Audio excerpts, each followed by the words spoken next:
Camarades, ce congrès est l'occasion pour vous toutes et tous de mieux faire connaissance avec l'Institut d'Histoire Sociale CGT du Var. Fondé en 2012 par la volonté conjuguée de l'Union départementale et d'une poignée de militants, notre institut, pleinement CGT mais en totale autonomie de travail, a pour mission de mettre en lumière l'histoire sociale varoise, nationale et internationale, dans le but d'en tirer des enseignements utiles pour aider à la construction des luttes d'aujourd'hui et à relever les défis de demain. Au moment où nos adversaires de classe, contrôlant l'essentiel de la presse dans notre pays, veulent utiliser l'histoire au service de leur politique de casse sociale et gommer ou falsifier la nôtre, nous voulons au contraire, avec nos modestes moyens, être des passeurs de mémoire utiles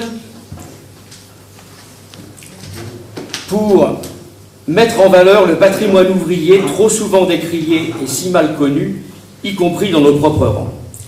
Connaître ses racines, l'histoire de son organisation et l'histoire sociale en général, c'est s'armer pour mener les combats actuels. En ce sens, nous militons pour le droit à l'histoire sociale. Nous ne sommes pas des historiens et nous n'en avons pas la prétention, mais nous sommes des militants de la CGT qui avons la conviction que l'histoire sociale fait partie intégrante de l'activité syndicale. Nous voulons vous dire aussi que l'activité de l'IHS n'est pas l'apanage des militants retraités et des cheveux blancs. Nous avons au sein de notre conseil d'administration et d'orientation des militants actifs et les camarades plus jeunes sont accueillis à bras ouverts dans notre institut. Pour reprendre une expression célèbre de Georges Séguy s'adressant à la jeunesse dans un congrès, « envahissez-nous ». Nous avons la volonté de faire travailler ensemble plusieurs générations de militants au sein de notre association. Nous sommes également ouverts à des militants intéressés par l'histoire sociale et qui partagent nos valeurs.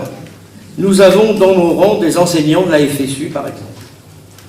Depuis plus de 7 ans, nos conférences, soirées, débats autour de films et nos expositions nous ont conduits à tisser un fil, un lien indispensable en matière de lutte de classe entre celle d'hier et d'aujourd'hui pour donner aux militants plus de connaissances afin d'armer leurs réflexions pour mieux construire les luttes du moment. Nous faisons nôtre cette phrase de Jules Michelet: « Celui qui voudra s'en tenir au présent, à l'actuel, ne comprendra pas l'actuel ». Aujourd'hui, notre institut se compose de 200 adhérents à titre individuel et 34 organisations de la CGT du Var sont également adhérentes. Chaque trimestre, nous diffusons notre revue Luttes et Mémoires du Var et nous avez dans vos pochettes 2 documents présentant notre association et nos activités à venir. Il y a parfois, mes camarades, dans la vie des dates anniversaires qui nous replongent dans l'histoire du mouvement ouvrier et syndical et qui sont riches d'enseignements. Il y a 50 ans, le 27 avril 1969, c'était la chute du général de Gaulle. Un an après la grève générale de 68, qui avait rassemblé 10 millions de salariés en grève et permis l'obtention de succès importants.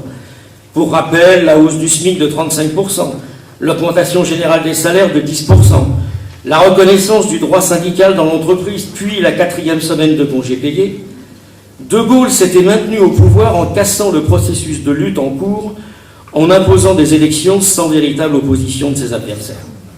Il semblait sortir triomphant de cette période intense. Et pourtant, la force de cette grève générale a limité la capacité d'offensive du capital l'année suivante pour imposer la régionalisation et le corporatisme. De Gaulle veut imposer l'association Capital-Travail pour désintégrer le mouvement ouvrier.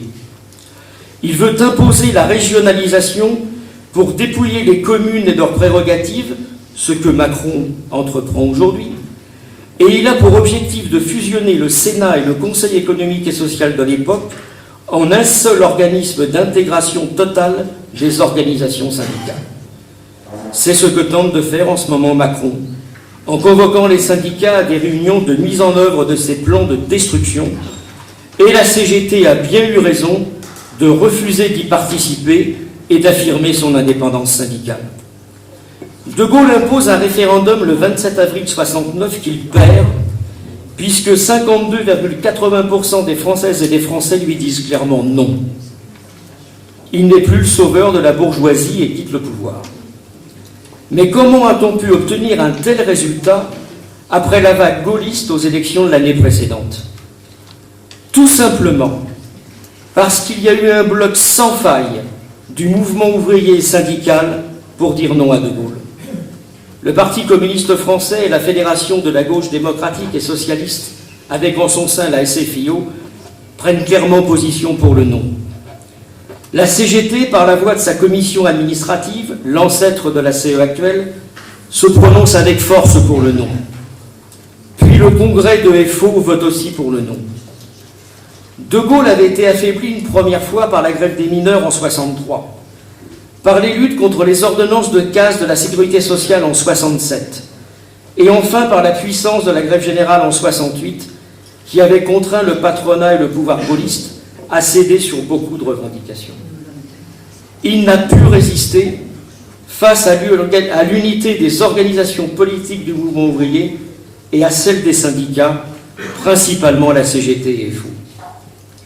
Au moment où le capitalisme est en crise profonde, où le pouvoir de Macron ne tient que sur les peurs et par les divisions, n'y a-t-il pas, certes dans une situation bien différente, des enseignements à tirer de notre propre histoire sociale, utiles à la compréhension des blocages actuels à lever pour redonner sens et perspective à nos actions et aussi force, courage et détermination pour les luttes à venir.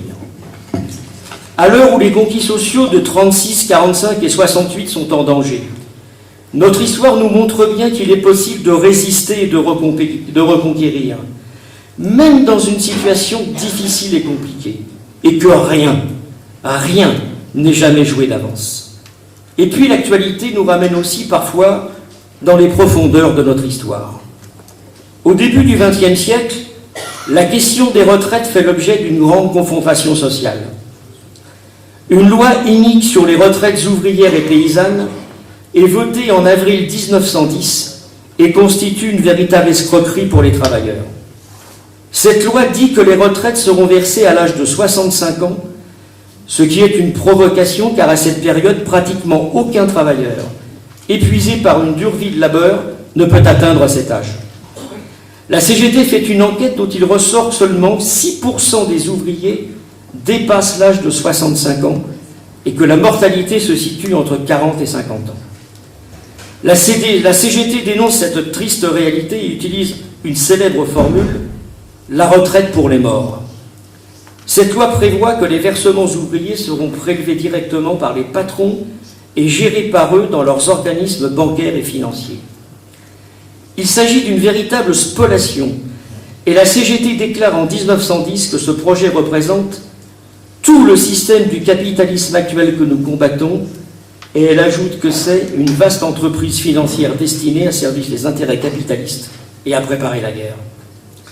La CGT a 15 ans d'existence et ses dirigeants, ancrés sur un terrain de classe, appellent à la lutte pour empêcher l'application de cette terrible loi dont la mise en application est prévue pour le 1er juillet 1911.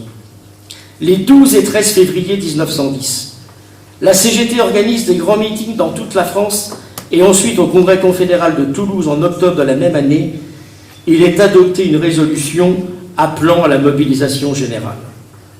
Du 3 au 7 juillet 1911, au moment où la loi va entrer en vigueur, la CGT organise des rassemblements devant les usines et les ouvriers brûlent les livrets de prélèvement. Devant l'ampleur de la mobilisation, la bourgeoisie, dans un premier temps, se dit prête à accorder la retraite à 60 ans. La CGT rétorque à juste raison que ce n'est pas négociable, et l'action de la classe ouvrière va rendre impossible la mise en place de ces fausses négociations. Finalement, cette loi ne sera dans les faits pas appliquée, et la CGT, en organisant un combat classe contre classe, a mis en échec cette première tentative de capitalisation des retraites. Cette histoire, notre propre histoire, nous ramène tout naturellement à l'actualité face au projet de Macron et du capital d'imposer la réforme systémique des retraites par points. Le congrès confédéral de la CGT qui vient de se tenir appelle clairement à se mobiliser pour mettre en échec ce funeste projet et invite à la défense des 42 régimes de retraite existants en lien avec les statuts et les accords collectifs. Dans ce contexte, le travail de notre institut, portant un regard sur ce qu'ont su faire nos aînés, pour y puiser aujourd'hui force, inspiration et confiance, se veut être une aide pour aider à mieux appréhender les enjeux actuels. Marx a écrit, et c'est une bonne lecture, « Celui qui ne connaît pas l'histoire est condamné à la revivre ». Savoir tirer les bons enseignements de l'histoire de notre CGT, c'est être en capacité d'éviter des erreurs et des pièges, et c'est se donner les moyens de mieux comprendre la complexité de la situation actuelle. En toute modestie, l'histoire sociale peut apporter un plus à la qualité de la vie syndicale. Le travail de notre institut permet de donner la dimension du temps pour étudier les grands moments de la lutte des classes, faite d'avancées et de reculs, de victoires et de défaites, et toujours la résultante du rapport de force créé entre les classes antagonistes. Dans la période actuelle, marquée par un fort affaiblissement idéologique, notre devoir est aussi de donner des repères de classe et, à l'aide de nos activités, de favoriser la conscience de classe. Nous voulons aussi que notre activité facilite l'accès à la culture au plus grand nombre, dans le cadre de nos soirées débats autour d'un film, comme nous l'avons fait en diffusant Les Jours Heureux, La Sociale et tout dernièrement Mélancolie ouvrière, ou en organisant la visite du musée du débarquement au mémorial du Montfaron. Pour nous, mes camarades, lire, penser, lutter ne font qu'un. Notre revue trimestrielle Luttes et Mémoires du Var donne la parole à nos anciens, jette un regard sur les luttes sociales varoises et présente les activités de l'Institut. Notre brochure « Un siècle de vie CGT dans le Var » que je vous présente et qui est vendue au prix de 2 €, revient sur 100 ans de la vie CGT dans notre département en lien avec les grandes périodes historiques vécues. Nous vous proposons sur notre stand plusieurs ouvrages. Et je veux plus particulièrement vous présenter le livre de notre ami André Praune, ici présent, essayiste et poète, membre du bureau de notre institut. Ce livre s'intitule « Histoire et défense des conquis sociaux » et il est d'une brûlante actualité. Vendu au modeste prix de 3 €, il est un outil remarquable de connaissance et de formation très utile dans la période actuelle pour chaque militant de la CGT. D'ailleurs, certains syndicats s'en emparent pour le diffuser dans des formations qu'ils dispensent. Je vous invite à acheter ce livre qui est au cœur de nos préoccupations actuelles. Nous militons, mes camarades, pour que notre institut soit au service des syndicats, pour que nous soyons une aide utile et pratique. Beaucoup d'entre vous le savent, nous sommes toujours disponibles pour participer à vos congrès et travailler avec vous à la mise en valeur de vos archives. Nous avons réalisé il y a 3 ans, avec le concours actif de tous les syndicats de l'Arsenal, une belle conférence sur l'histoire des travailleurs de l'État dans le Var, puis une autre sur l'histoire des mineurs de bauxite. Nous préparons avec les camarades de l'USD Santé une conférence pour novembre sur la marchandisation de la santé dans le Var d'hier à aujourd'hui. Nous avons ensemble, IHS, syndicats, unions locales et unions syndicales, un formidable travail à entreprendre pour mettre en lumière dans le Var l'histoire sociale de nos syndicats, celle de certaines professions et les grandes luttes sociales qui ont marqué. C'est tous ensemble que nous pouvons cultiver le patrimoine de nos organisations et le porter à la connaissance de plus grand nombre. C'est pourquoi notre institut a pris la décision d'aller à la rencontre des syndicats pour expliquer le sens de notre démarche et regarder ensemble le travail et les initiatives que nous pouvons entreprendre. Nous avons l'espoir que ces rencontres seront fructueuses et utiles pour la CGT du Var. Nous avons aussi la volonté que nos futures initiatives répondent à l'attente des militants. C'est pourquoi nous allons élaborer un questionnaire qui vous sera remis à l'automne pour mieux connaître vos attentes et vos aspirations en matière d'histoire sociale, afin de construire les prochaines conférences et soirées débats autour de thèmes qui permettent de rassembler les militants actifs et retraités en plus grand nombre. Cette démarche se veut constructive pour vous permettre de tisser les liens afin de travailler ensemble sur certains projets. et notre Assemblée Générale de janvier 2020, qui tracera notre feuille de route, pourra ainsi se nourrir des avis et propositions que vous nous aurez transmis en répondant à ce questionnaire. L'occasion nous est donnée de vous présenter maintenant rapidement nos prochaines initiatives. Pour la première fois, notre Institut va sortir de son cadre habituel pour présenter à Toulon, au Palais de la Méditerranée Saint-Paul-Porquerolles, les 6, 7 et 8 septembre prochains, l'ensemble des expositions que nous avons réalisées depuis notre fondation. Nous avons la volonté de faire connaître notre existence et notre travail au-delà des structures habituelles de la CGT et de permettre aux Toulonnais et Varois intéressés par l'histoire sociale de faire connaissance avec l'histoire de la CGT du Var et des luttes sociales du département. En ce sens, cette initiative est un événement pour toute la CGT auquel nous invitons les militants et toutes les organisations de la CGT à participer. Travaillons tous ensemble à la mise en lumière et en valeur de notre patrimoine CGT. La tenue de cette exposition à Toulon est le résultat d'une longue bataille avec le maire de la ville pour obtenir d'abord une salle, puis sa gratuité, ainsi que celle des prestations mises à notre disposition. Après plusieurs semaines d'échanges intenses, Hubert Falco a finalement accédé à nos demandes et nous a accordé la gratuité totale souhaitée.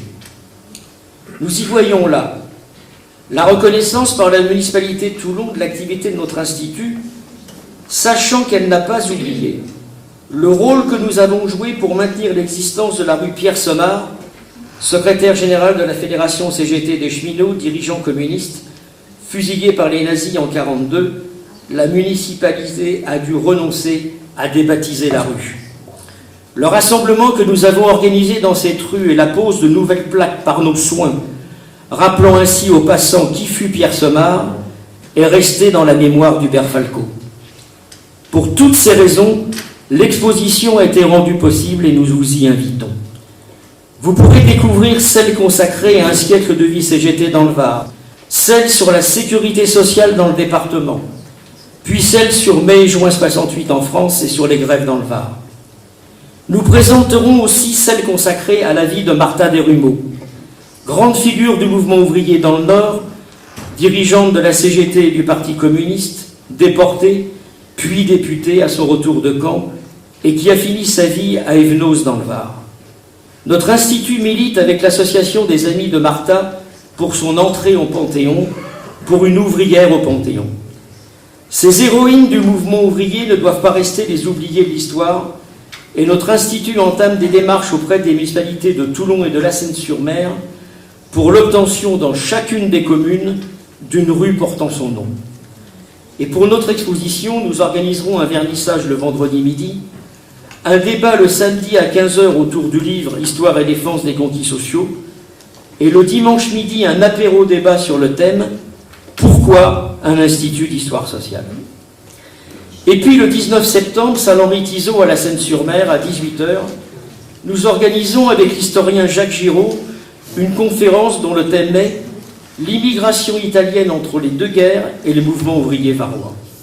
Bien entendu, nous ferons le lien entre hier et aujourd'hui, et ce sera l'occasion d'affirmer les valeurs de la CGT. En deuxième partie de soirée, un groupe vocal chantera des chants révolutionnaires italiens.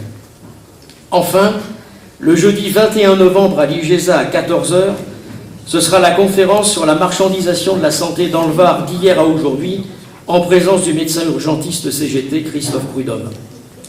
Les syndicats de la santé présenteront une exposition de photos mettant en lumière les luttes et les professions de la santé dans notre département. En conclusion, les camarades, nous voulons à nouveau vous dire que notre IHS se veut être au service des organisations CGT du Var. Nous avons besoin, pour mener à bien toutes nos activités, des adhésions des militants à titre individuel et celles des organisations qui ne sont pas encore adhérentes. L'adhésion individuelle pour l'année est au modeste prix de 12 € et vous recevrez chaque trimestre gratuitement notre revue « Luttes et mémoires du Var ». On a besoin de vous, on compte sur vous, nous vous attendons à notre stand, achetez nos livres, adhérez, faisons vivre tous ensemble la belle histoire de notre CGT dans le département.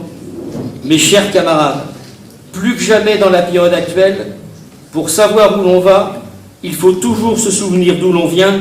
Vive l'histoire sociale et vive notre CGT.